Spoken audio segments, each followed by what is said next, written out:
চরাচরম তৎপদং দর্শিতং যেন তস্मै শ্রী গুরবে নমঃ। বাবা 13 সালে নভেম্বর মাসে আমার বাড়িতে এসেছিলেন। সেই অনুভূতিটা আমি আজকে বলবো। বাবা 13 সালের 6 নভেম্বর আমার এখানে এলেন। বাবা সরাসরি ট্রেনে এসেছিলেন কলকাতা থেকে, তন্দ্রার বাড়ি থেকে। তন্দ্রার বাড়িতেই ঠিক হয়েছিল। বাবা বলেছিলেন ওকে যে আমি নভেম্বর মাসে তোমার বাড়ি যাব, তুমি স্টেশনে একটি গাড়ি রাখবে। তো যথারীতি বাবা হুল গাড়িতে নেমে গাড়ি করে আমার বাড়িতে যখন আসলেন, তখন আমার বাড়ির রাস্তা 12 ফুট রাস্তা, কিন্তু কিছুটা এনক্রোচ হওয়ার জন্য আর কর্নারে একটা ইলেকট্রিক পোল ছিল। সেই পোলটা অনেকদিন আগেই সরে গিয়েছে এখন, যার জন্য গাড়ির সামনে চলে আসে। আর বাবা যখন আসেন তখন কিন্তু ওই গাড়িটা ব্যাক করতে পারছিল না ওই পোলটা থাকার জন্য। ফলে বাবাকে ওখানেই নেমে যেতে হয়। যদিও ওই 2-3টে বাড়ির পরেই আমার বাড়ি। বাবা রাস্তা দিয়ে হাঁটতে হাঁটতে যখন আসছেন, আমরা সবাই বাবাকে জলধারা পা ধুয়ে দেবো বলে ঘটিতে জল রেখে তারপর হাতে ফুল নিয়ে দাঁড়িয়েছিলাম সব। আমি বিশেষ করে, অন্যান্য মহিলারাও ছিলেন। এবার বাবা যখন ওখান থেকে নেমে আসছেন, সে তখনকার অনুভূতিটা আজও আমি ভুলবো না। বাবা হেঁটে হেঁটে আসছেন, সেটা আমার কাছে যেন কত কষ্টদায়ক মনে হচ্ছিল। আর বাবাকে যেন দেখে মনে হচ্ছিল সেই সময় আমার হঠাৎ করে সেই বামন অবতারের জিনিসটা, অনুভূতিটা এসে গেল চোখের সামনে, যেন বাবাকে দেখছি সেই বামন অবতারের সেই দৃশ্যটা। বাবা আস্তে আস্তে আসছেন, আমি যে ঘটিটা নিয়ে যাব, ওইখান থেকে জলধারা নিয়ে আসবো, সেটা উপায় ছিল না, কারণ পা খালি পা ছিল, রাস্তা তো। সেই জন্য বাবা যখন গেটে ঢুকলেন, তখন বাবার পা ধুয়ে সেই জল আমরা মাথায় এবং মুখে দিলাম। বাবাকে ওখানে পুজো করলাম, করে বাবাকে ভেতরে ঢুকালাম।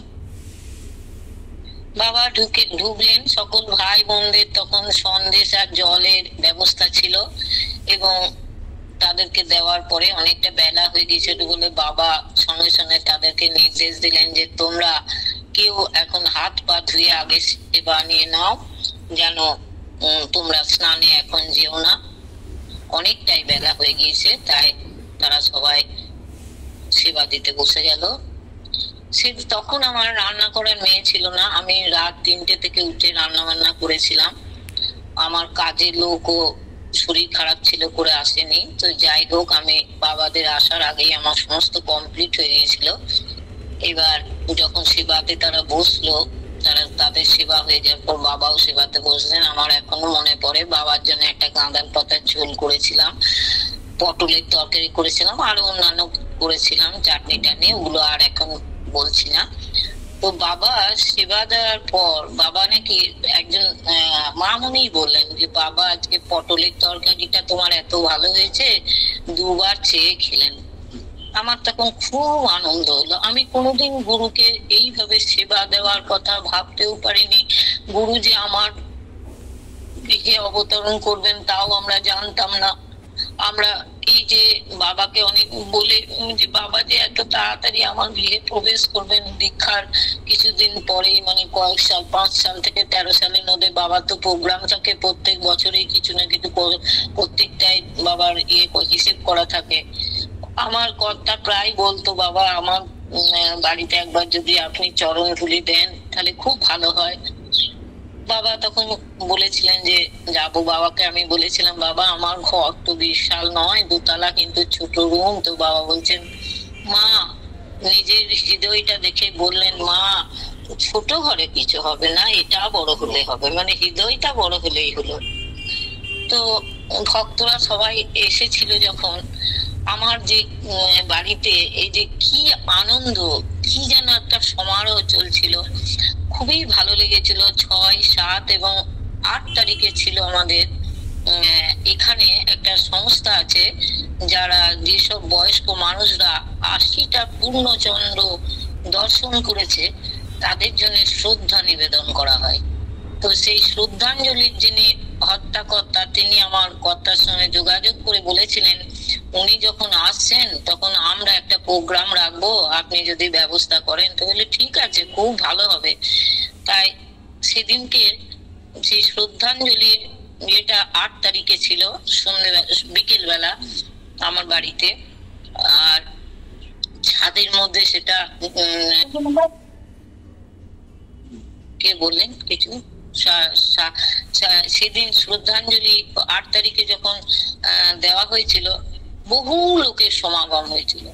মানে কি বলবো, সেই গানে কবিতায় বক্তৃতায় সেই জায়গাটা যেন একটা এমনই হয়েছিল যে মনে হচ্ছিল যে সত্যি এরকম মানে ভাবা যাচ্ছিল না। আমি কোনোদিনই ভাবতে পারিনি যে এখানে সেটা হবে। তো বাবার আগমনে যে এতটাই আনন্দ পেয়েছিলাম। তো বাবা সেদিনকে এই শ্রদ্ধাঞ্জলিতে তারা শ্রদ্ধা নিবেদন করার সময় অনেক জায়গাতে তারা অনেক কিছু গিফট দেয় আর কি, কিন্তু বাবা তো কোনো গিফট নেবেন না। তাই ওই মহারাজ আর কি ঠিক করেছিলেন, বাবার তখন 118 বছর বয়স, একটা থালার মধ্যে বাবাকে হরিতকি 118টা একেবারে নতুন নিউ হরিতকি, মানে গাছ থেকে পেরে শুকিয়ে আনার আর কি, সেই 118টা এমন ভাবে সাজিয়েছিলেন দেখবার মতো।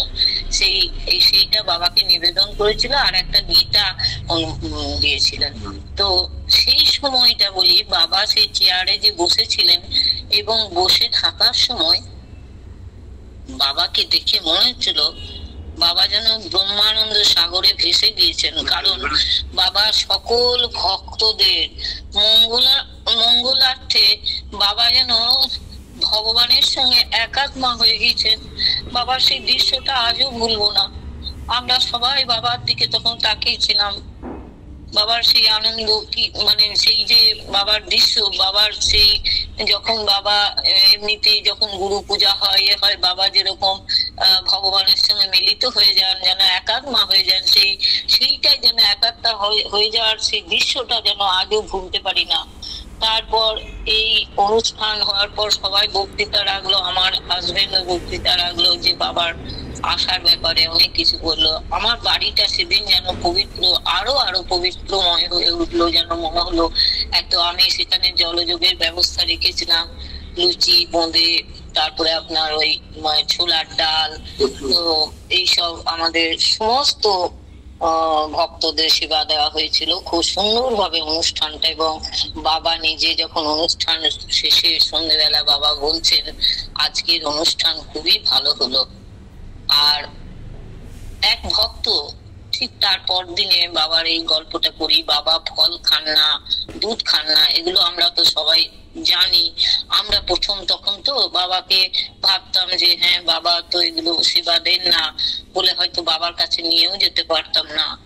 আমি অনেকবার বেনারসে এখানকার শিউরির মোরব্বা খুব ভালো বলে বাবার কাছে নিয়ে যেতাম।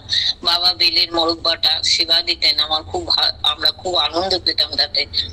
এবার সেই ভক্ত আমার বাড়িতে একটা বড় পেঁপে নিয়ে এলো, তার গাছের পেঁপে বাবাকে সেবা দেওয়ার জন্য। খুব সুন্দর সেই পেঁপেটা, পুরোটাই যেন হলুদ হয়ে গেছে, দেখে এত ভালো লাগছিল, দেখে কি বলবো। তো সেই পেঁপেটা বাবা ঠিক বিকেল বেলা বাবা বললেন কি তুমি মামনিকে ইয়ে করলেন যে পেঁপেটা কেটে ফেলো, আমি সেবা দেব। বাবা সেবা দেওয়ার কথা ভেবে আমরা খুব আনন্দ পেয়েছিলাম, এবং সেই ভক্তকে বলেছিলাম যে বাবা আপনার পেঁপেটি সেবা দিয়েছিলেন এবং ভক্তদের সেবা হয়েছিল সেই এত বড় পেঁপেটা। তো সেই দাদাও খুব আনন্দ পেয়েছিলেন এই ইয়েটা। তো বাবাকে আমার বাড়িতে এত সমাগম হয়েছিল। 9 এবং 10 তারিখ আমাদের অনুষ্ঠান ছিল, সেখানে আমার ঠাকুর রাখা হয়েছিল। তো কলকাতা থেকে প্রায় 40-42 জন ভক্ত এসেছিলেন, এবং আমাদের সমস্ত ভক্তরা, আমার আত্মীয় স্বজন সবাই চলে এসেছিল। এখানে। তো বাবার সেই 9-10 তারিখের অনুষ্ঠান এতটাই হয়েছিল যে দুদিকে দুটো লাইন পড়েছিল আমার বাড়ির থেকে অনেক দূর অব্দি। তারা সব এসে, আমি ব্যবস্থা করেছিলাম যেদিকে ঢোকা হবে বাবাকে দর্শন করার জন্য বেরোনোর রাস্তাটা যেন আলাদা হয়, কারণ এত ভক্তর ভিড় সামলানো যাবে না। ছোট জায়গা, আমার তো বিশাল বড় জায়গা নয়। তো যাই হোক, তো আমি সেখানে ওই 10 জন করে করে ঢুকিয়ে বাবাকে দর্শন করে অন্যদিকে বের করার ব্যবস্থা হয়েছিল। তো 9-10 তো দারুণ, প্রত্যেক দিনই ভক্তরা আসতেন সেখানে, এখানে সেবাও দিতেন। তো তারপর বাবা অনেককে দীক্ষা দিলেন এখানে, যেমন সিজার মা, তারপর আমাদের পার্থ সারথী, তারপর আমার বোনেরা সবাই, ভাইয়ের বউ সবাই কিন্তু এখানেই দীক্ষিত হয়েছিল। তো সেই সেই দিনগুলো মানে এখনো যদি ভাবি, তখন ভাবি এটা জীবনের একটা বিরাট শ্রেষ্ঠ পাওনা, যে এই বাড়িটাই যেন একটা পবিত্রময় বাড়ি হয়ে গিয়েছিল বাবার আগমনে। তো আমি কি বলবো, আমার মেয়েকে বাবা একদিন জিজ্ঞেস করছেন যে বলো তো আমাকে দেখে কি মনে হচ্ছে। তো আমার মেয়ে বাবাকে দেখে বললো, দাদু তোমাকে অষ্টম আশ্চর্য মনে হচ্ছে। তো সেটাও খুব বাবা হেসেছিলেন।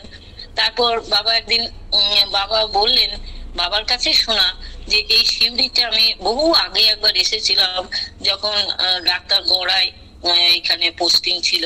তো তখন এত ভক্ত আগমন হয়নি, বা তখন জানতো না। বাবা একটু দরিদ্র সেবা দিয়েছিলেন। তো এখানকার সিপিএম পার্টির একজন নেতা নাকি সেই দানটা আর কি বন্ধ করে দিয়েছিল কি না, মনে করেছিল বাবা ভোট কুড়োতে এসছেন। বাবা নিজেই বলছেন না, আসছেন, মনে করেছিল আমি বোধহয় ভোট কুড়োতে এসছি, সেই জন্য আমার দানটা বন্ধ করে দিয়েছিল। তো এটা বাবার কাছে শোনা। তখন কিন্তু আমরা বাবাকে জানতাম না, বাবার পাইনি, সন্ধান পাইনি। কিন্তু আমার এখানে যখন বাবা আসলেন তখন কিন্তু বিশাল মানে একটা অনুষ্ঠান হলো, এবং সিউড়িবাসীরা, সিউড়ির বাইরেও অনেকে বাবাকে দর্শন করে গেল এবং জানতে পারলো শিবানন্দ বাবা। আজ যেমন তারা সবাই জেনেছে, আমাকে অনেকেই জিজ্ঞেস করে শিবানন্দ বাবা কেমন আছেন, অমুক আছেন। এদিনেও জিজ্ঞেস করলেন একজন, আমি বললাম শিবানন্দ বাবা আর দেহে নেই। তখন তারা বললো, আচ্ছা আচ্ছা, এটা তো জানতাম না। আবার অনেকে জানে এগুলো বলে। তো এইগুলো সত্যি আমার আগে মনে পড়লে খুব কষ্ট হয় যে বাবা আসতে আসতেন না। গত নভেম্বরও আমার বাড়িতে বাবা পা দিয়েছিলেন কিছুক্ষণের জন্য, সেটাও খুব আনন্দের ছিল। কি বলবো, বাবার আগমনের কথাগুলো মনে করলে সত্যি আজও মানে লাগে যে বাবা সত্যি এই আর বাবাকে এখানে পাবো না। বাবা আছেন, বিরাজ করছেন। আমার ঠাকুর ঘরে বাবা আছেন, আমার শোবার ঘরে বাবা আছেন, আমার বেরোনোর ইয়েতেও বাবার ছবি আছে। বাবাকে দর্শন করে করেই আমরা বেরোই, কিন্তু কিন্তু আর বাবা দেখে এখানে আসবেন না, এই কথা মনে করলেই মনটা ভরে উঠে, ব্যথায় ভরে ওঠে। আজকে এই পর্যন্ত বললাম, কালকে আবার বলবো। প্রণাম প্রণাম আমার সকল ভাই বোন দাদাদের। আমি কুম্ভ মেলার সম্বন্ধে কিছুই জানতাম না। এটা শুনেছি কিন্তু অত গুরুত্ব দিইনি, কারণ আমি জানতাম এটা আমাদের পক্ষে বোধহয় অসম্ভব ব্যাপার। আর আমার হাজবেন্ডের এই ব্যাপারে খুব একটা ইন্টারেস্ট না থাকার জন্য আমিও এগোতে পারিনি।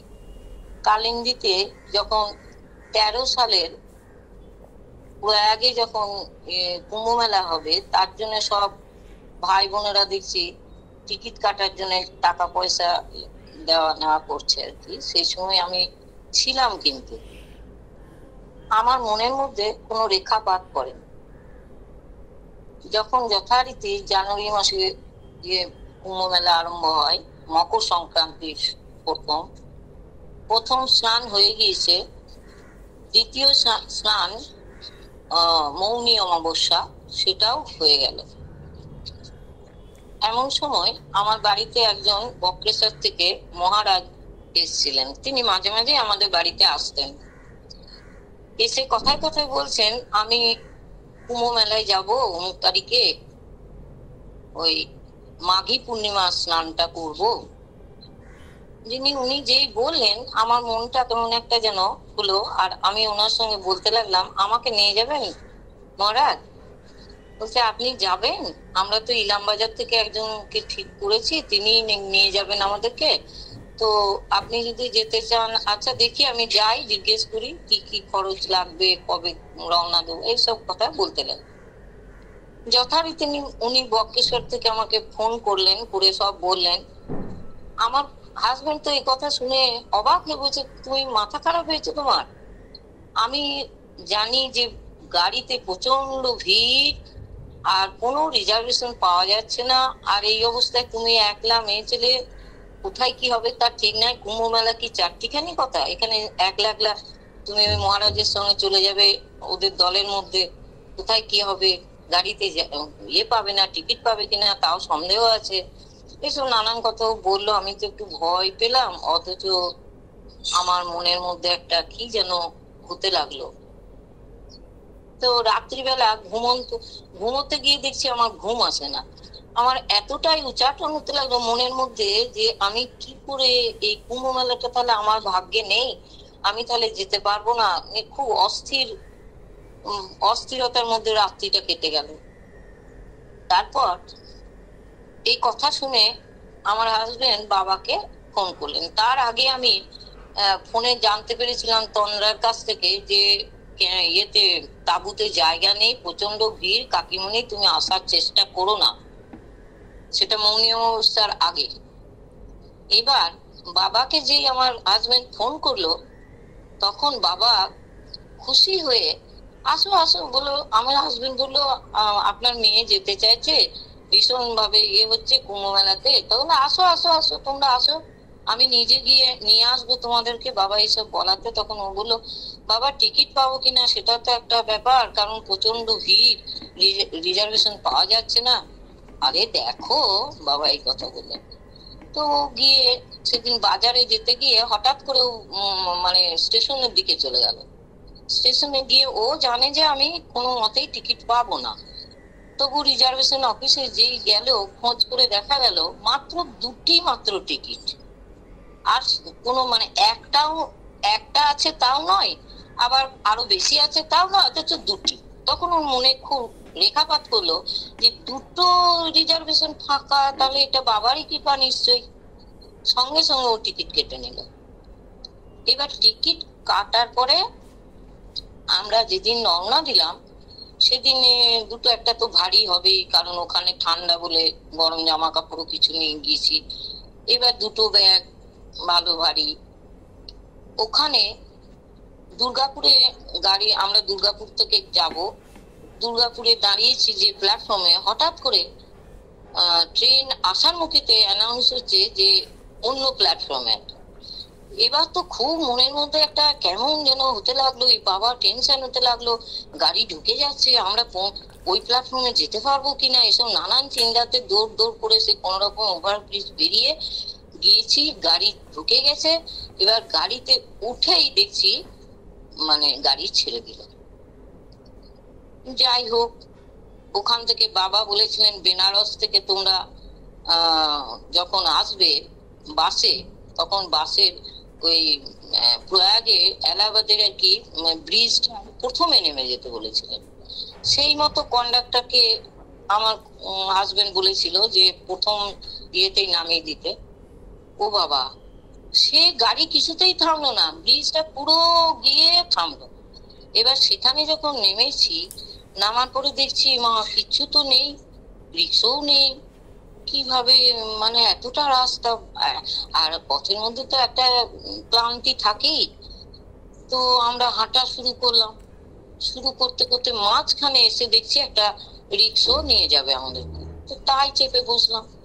তারপর যখন নামলাম ওখানে টুয়াকে ফোন করাতে, টুয়া বলে দিল, আমাদেরকে ডিরেকশন দিয়ে দিল, সামনেই কিছুটা নেমেই দেখছি বাবার তাঁবু। এবার তাঁবুতে গিয়ে উঠলাম। ওঠার পরে বাবা আমাদেরকে নিজেই এসে বললেন মা স্নান করে নাও, আমাদেরকে দেখিয়ে দিলেন সব। আমি স্নান টান করে এসে আমার একটা উদ্বেগ কাজ করছিল যে কুম্ভ মেলাতে কিছু কাজ করতে হবে, সব ভাই বোনেরা আছেন এখানে, কিছু কাজ, এই উদ্বেগ গুলো মাঝে মাঝে হয়ে থাকে আমাদের মধ্যে। তা আমার সেই উদ্বেগটার কোনো কারণই ছিল না, অথচ আমি বাবাকে বললাম, বাবা কিছু কাটতে টাটতে যদি হয় আমাকে বলুন, আমি তাহলে সেই কাজে লেগে যাই। বাবা আমার উদ্বেগটা অন্তর্যামী তিনি হয়তো বুঝতে পেরেছিলেন, বুঝতে পেরে তিনি সবজির ঘর ইয়েটাতে নিয়ে গেলেন, তাঁবুর যেখানে সবজির ঘরটা ছিল আর কি, সমস্ত সবজি আছে। বাবা আমাকে বললেন, এই যে সব সবজি দেখছো মা, সব কেটে ফেলো, সব কেটে ফেলো, ঠিক এমনি করে বলছেন। আমি তখন বুঝতে পেরেছি যে এটা বাবা, মানে আমার তখন কি বলবো, ভেতরে হয়ে চুপ হয়ে থাকলাম। তারপর বেরিয়ে এসে বাবা আমাদের সেবা দিতে বললেন, আমরা সেবা টেবা দিলাম। বুঝতে পারলাম যে এতটা উদ্বেগ আমার প্রকাশ হয়েছে, যেটা বাবা ঠিক পছন্দ করলেন না। যাই হোক, চুপ করে থাকলাম। তারপর বিকেল বেলা বাবার কাছে হঠাৎ করে বলে ফেললাম, বাবা রাস্তায় আসতে আমাদের খুব কষ্ট হয়েছে আজকে। আমার পরে বোধ হলো বাবার কথাতে, বাবা তখন আমাকে বলছেন, মা তোমার থেকে অনেক কষ্ট করে সব এসছে, লন্ডন থেকে, সুইজারল্যান্ড থেকে। এই কথাতেই আমি কিন্তু বুঝে নিলাম যে মানুষ ক্লেশ সাধন করেই ভগবানের পথে যায়, গুরুর কাছে ক্লেশ সাধন করেই কিন্তু যেতে হয়। আমাদের যে গুরু গুরু তার কাছে আমরা যত কষ্টই হোক, পথ পরিশ্রম যত কিছুই হোক না কেন, গুরুর কাছে সেটা প্রকাশ করা উচিত নয়।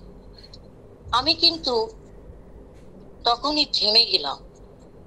পরবর্তীকালে বহুবারই রাস্তায় অসুবিধা হয়েছে। একবার শ্রাবণের মেলাতে ওরকম গাড়িতে আমাদের লাঠির খোঁচাখুচি খেতে হয়েছে, ভীষণ ঝামেলা করেছিল ওই সব লাল গেরুয়াধারী যারা জল ঢালতে যায় আর কি শিবের মাথায়। তো এগুলো আর বাবার কাছে আমরা প্রকাশ করিনি। আর একবারও হয়েছিল বেনারস যাওয়ার সময়, আমাদের যে টিকিট ছিল, যে কোচ নাম্বার ছিল, সেই কোচ নাম্বার অনুযায়ী আমরা যখন আসানসোল স্টেশনে খুঁজছি, তখন দেখছি ডিসপ্লেটা উড়ে গিয়েছে কোচ নাম্বার। এবার আমরা তো বুঝতে পারছি না কোথায় দাঁড়াবো, কি করব। একজন প্যাসেঞ্জার বললো, কি প্যাসেঞ্জার নয়, ওই ওখানে যারা থাকে ওই ইয়েতে, তারা বললো এই জায়গাতেই আপনাদের কোচ নাম্বারটা আসবে। আমরা দাঁড়িয়ে আছি, যথারীতি যখন ট্রেন ঢুকছে, সেই ঢোকার মুহূর্তে একজন হঠাৎ করে বললো, আরে এই কোচ নাম্বারটা এখানে থাকে না, ওই লাস্টে। এবার তার কথা শুনে তো আমরা দৌড় দৌড় দৌড়, ট্রেন ঢুকে গেল। এবার দৌড়তে দৌড়তে ট্রেন তো থেমে গেছে, দৌড়তে দৌড়তে লাস্টে যখন পৌঁছেছি, তখন কেউ কেউ ওখান থেকে বলছে গাড়ি ছেড়ে দেবে, উঠে পড়ুন উঠে পড়ুন। আমরা তখন উঠে পড়লাম। আর সত্যি সত্যি সেই কোচটা কিন্তু দাঁড়িয়েছিল সেই যেখানে প্রথমে দাঁড়িয়েছিলাম, ঠিক সেই জায়গাতে। এইবার দেখুন গাড়ির ভিতরে ঢুকে, ওই গাড়ির মধ্যে স্লিপার থাকে, তারপর আরো অনেক কিছু পেরিয়ে পেরিয়ে কি কষ্ট করে আমাদের হাতে বাবার জন্য ঢেকি সাটা চাল ছিল কেজি 5, তারপর গাছের কলা ছিল, এইসব ভারী জিনিসপত্র বয়ে সেইভাবে যেতে যেতে আমাদের খুবই কষ্ট হয়েছিল। কিন্তু আমরা আর বাবার কাছে সেটা প্রকাশ করিনি। এবার এবার আমরা করলাম কি, সেই কুম্ভ মেলাতে আমার শিক্ষা হলো বাবার কাছ থেকে একটা জিনিস, যে এইরকম ধরনের বাবার কাছে বলা উচিত নয়। যথারীতি দেখছি হীরামন এবং অন্য সব বুলান আরো ছেলেরা সব সন্ধ্যেবেলা রুটি করছে। রুটিগুলো ভালো মতো ওরা করতে পারছে না, আমি লক্ষ্য করলাম। ওইটাই ওরা করে আসছে এতদিন ধরে, উপায় তো নেই, ওরা ছাড়া কে করার মতো কেউ ছিল না হয়তো। ওইটা দেখে আমার লাগলো, তাই হীরামনকে আমি বললাম, বাবা কাল থেকে রুটিগুলো আমি করবো, আমি এটা ভার নিচ্ছি। হীরামন তো খুব খুশি, মাসিমণি তুমি করবে, তাহলে তো ভালো। আমি বললাম তোমরা আমাকে জিনিসগুলো কাছাকাছি দিয়ে দেবে যেগুলো আমি জানি না, যেমন আটাটা। বলে ঠিক আছে, কোনো চিন্তা নাই। পরদিন থেকে আমরা সেই আটা ওরা এনে দিল, আমি গরম জল বললাম এনে দাও, সেই গরম জল এনে দিয়ে আমি আটা মেখে, অনেকগুলি আটা, আমার 4 ঘন্টা টাইম লাগতো আটা মেখে রুটি করতে। তো সেখানে আমি রুটি করে এতটাই আনন্দ পেলাম, কাজ আমার বাবা বোধহয় অন্তর্যামী, তিনি বুঝতে পেরেছিলেন এই মা কাজ করার আগ্রহ আছে। তাই আমি সেই সেদিন থেকে রুটি সেবা আমি সকলকে দিতে লাগলাম, এবং বাবা সেদিন আমাকে বলছেন, মা তোমার রুটি আমিও সেবা দিয়েছি। আমার তো খুব আনন্দ হলো। তারপর প্রত্যেক দিনই আমি রুটি করি। কেউ কেউ বলেন আমরা যা রুটি খেতাম তার থেকে 2-3টে করে বেশি খেয়ে নিচ্ছি, আপনার রুটি খুব ভালো হচ্ছে। এসব শুনে টুনে আমি রুটি করতে গিয়ে দেখছি একটা ভারী তাওয়া, আর কোনো হ্যান্ডেল নেই, নামাতে অসুবিধা হচ্ছে। পরদিন আমি ওই উষার বোন শঙ্করী, তার ননদ বাসনা, সেও গিয়েছিল, তাকে নিয়ে আমি খোঁজ করে একটি তাওয়া কিনে নিয়ে এলাম হ্যান্ডেল যুক্ত। তারপর সেই তাওয়া কিনে আমি রুটি করতে লাগলাম। দুদিন পরে বাবা আমাকে বলছেন, সকালবেলা যখন স্নানে বাবার সঙ্গে আমরা যেতাম, বাবা আমাকে বললেন, মা তোমাকে আজকে কয়েকটা রুটি করে দিতে হবে, মানে সুমনার জন্য। সুমনা ওখানে গিয়েছিল, ওর 11:30 না 12টার সময় গাড়ি ছিল আর কি। তো আমাকে বাবা বললেন, মা কয়েকটা রুটি করে দাও তুমি। তা আমি বললাম, আচ্ছা বাবা, আমি আজ আর স্নানে যাব না, আমি রুটি করে দিচ্ছি। সুমনাকে কয়েকটা রুটি আমি করে দিলাম। মামনি বোধহয় সবজি টবজি দিয়েছিল, এটা মনে আছে। এবার তারপর দিন কি তার বোধহয় একদিন পরেই আমার গাড়ি ছিল, রাতের বেলাতে আমি বিকেল ওখান থেকে বেরিয়ে যাব। আমাকে সব ভক্ত ভাই বোনরা বললেন যে তুমি রুটিটা করে দিয়ে যাবে, কালকে আমরাও তো এখান থেকে বেনারস চলে যাব, তা আজকে রাত্রেই রুটিটা তুমি করে দিবে। আমি খুব খুশি হলাম, বলে ঠিক আছে। তো 4 ঘন্টা টাইম লাগে, সেই বুঝে আমি আটা মাখতে শুরু করলাম। তারপর রুটি আরম্ভ হয়েছে। মাঝখানে একবার আমি সেবা দিয়ে এলাম, সেবা দেওয়ার পরে আবার রুটিতে বসলাম। রুটি টুটি করে গ্যাস ট্যাস মুছে মামনিকে বললাম সব রেডি করে দিয়েছি। তখন আমি এবার নিজে রেডি হব। আমরা বোধহয় 4টে কি 4:30টার সময় বেরিয়ে আসবো। এবার আমি তারপর করলাম কি, ওখান থেকে রেডি হয়ে বাবাকে, তখন মনাদা হঠাৎ করে বললেন, বৌদি, আমার হাজবেন্ডকে বলছেন, বৌদি যা সেবা দিলেন এর ফল 1 বছরের মধ্যে পাবেন আপনারা। তো আমি বাবাকে প্রণাম করতে গেলাম। প্রণাম করে বাবা আশীর্বাদ দিলেন। আর সেই সময় মামনিদি বললেন, রুটি মা চলে যাচ্ছে। বাবাও হাসি মুখে বললেন, হ্যাঁ রুটি মা চলে যাচ্ছে। আমার নাম হয়ে গেল রুটি মা। তারপর আমরা যথারীতি কুম্ভ মেলা থেকে চলে এলাম। তো বাবা আমাদের আশীর্বাদ দেওয়ার জন্য রাস্তার মধ্যে আমাদের একটু ট্রেনটা লেট হয়েছিল। যেই বাবাকে ফোন করে দুয়ার দ্বারা বলা হলো, অমনি দেখছি ট্রেন এসে হাজির হলো। এই সবই বাবার কৃপা ছাড়া আর কিছু নয়। তো আমি আজকে এই অবধি বলি, আরো কিছু বাকি রইলো, সেটুকু আমি আবার কালকে বলে শেষ করবো। প্রণাম প্রণাম।